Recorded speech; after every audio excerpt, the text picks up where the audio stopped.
Hello guys, welcome back to my channel. सबसे पहले मेरी तरफ से आप सबको राधे राधे। आज मैं आप सबके सामने लाई हूँ कार्तिक में सुनी जाने वाली मुख्य जो कथा है उसमें से एक कहानी आप सबके सामने लाई हूँ।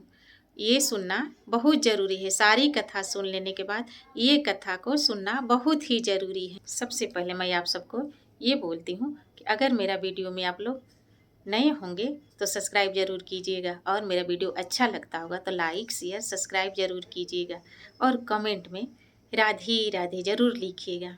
ये कथा है सीता माता की नित नेम की कहानी, जो कि मैं आप सबको सुनाने जा रही हूँ। जब भगवान श्री राम वनवास काट रहे थे तब सीता माता ने 12 बरस के लिए नित नेम की व्रत ले रखा था। 12 साल तक नित नेम की कहानी कहने के प्रण ले रखा था उसने।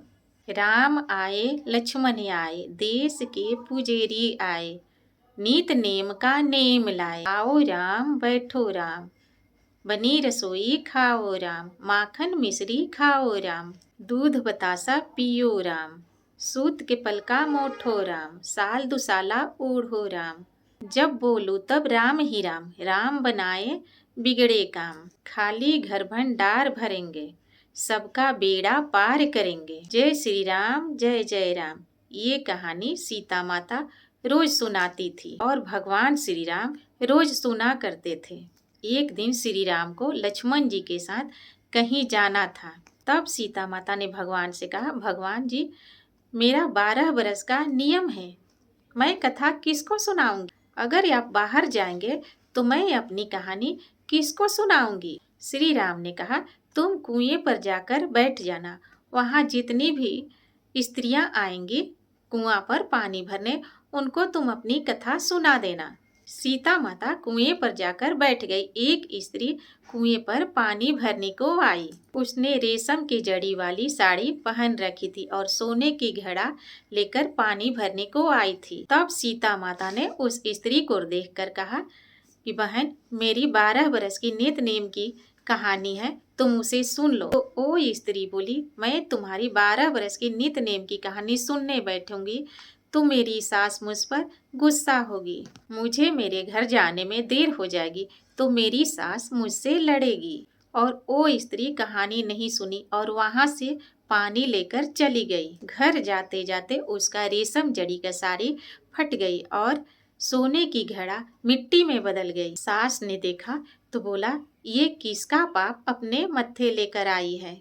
बहू बोली, सासू माँ, मैं तो कुएं पर पानी भरने गई थी। कुएं पर एक स्त्री बैठी थी और उसने कहा, तुम मेरी नित नेम की कहानी सुन लो, पर मैंने मना कर दी, शायद ये उसी का फल है। सास ने वही साड़ी तुरंत पहनकर कुएं पर गई और वहाँ सासू माँ को भी वही औरत बैठी हुई मिली। और फिर सीता माते सासू माँ को भी देखकर बोली कि बहन, तुम मेरी 12 बरस की नित नेम की कहानी सुन लो। सास बोली, मैं तेरी एक बार क्या 4 बार कहानी सुनूंगी, तुम मुझे सुनाओ।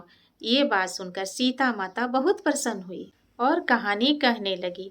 सास ने कहानी सुनकर बोला, बहन तुम्हारी कहानी बहुत ही अच्छी लगी। और सास ने पूछा, बहन तुम कौन हो? तब सीता माता ने बोला, मैं सीता हूँ। सीता माता के नाम सुनते ही सास ने सीता माता के चरणों में गिर पड़ी और फिर अपने घर चली आई।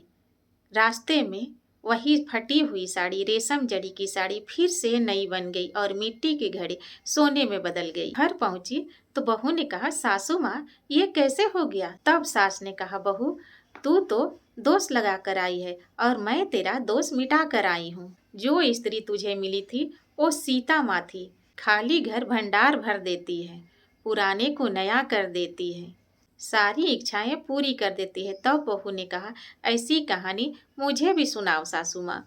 सास ने फिर वही कहानी बहू को भी सुनाई। बहू ने कहानी सुनी और बोली, ये तो कहानी बहुत ही अच्छी है, ये कहानी हम रोज ही सुना करेंगे। तब सास बहू रोज सुबह उठकर नहा धोकर फिर वही सीता माता की कहानी रोज सुबह सुनती थी। एक दिन उसके घर पड़ोस की एक औरत आई और बोली, बहन मुझे थोड़ी सी आँच दे दो।